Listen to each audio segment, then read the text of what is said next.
Naomės vyras Elimelekas mirė ir liko su 2 sūnumis.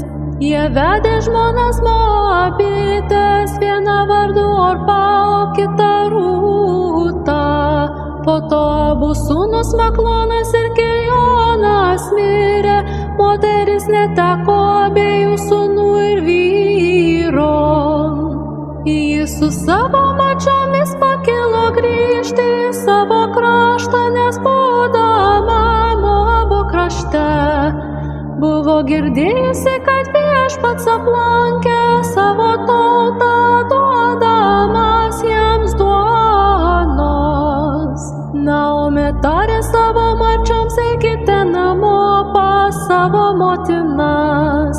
Viešpats tebūna malonus jums, kaip jūs buvote mirusiems ir man.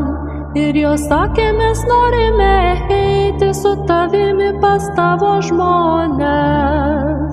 Naomė tarė: grįžkite, mano dukros, kodėl jūs norite eiti su manimi? Ne, mano dukros, man labai skaudu dėl jūsų, bet Viešpaties ranka yra prieš mane. Jos vėl pakėlė balsus ir verkė. Orpa atsisveikino su savo anyta, o Rūta pasiliko su ja. Naomė tarė: tavo brolienė sugrįžo į savo tautą ir prie savo dievų grįžk ir tu.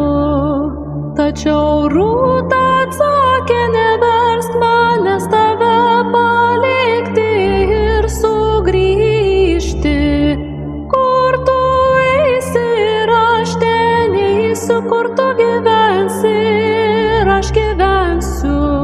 Tavo tauta yra mano tauta ir tavo dievas mano dievas.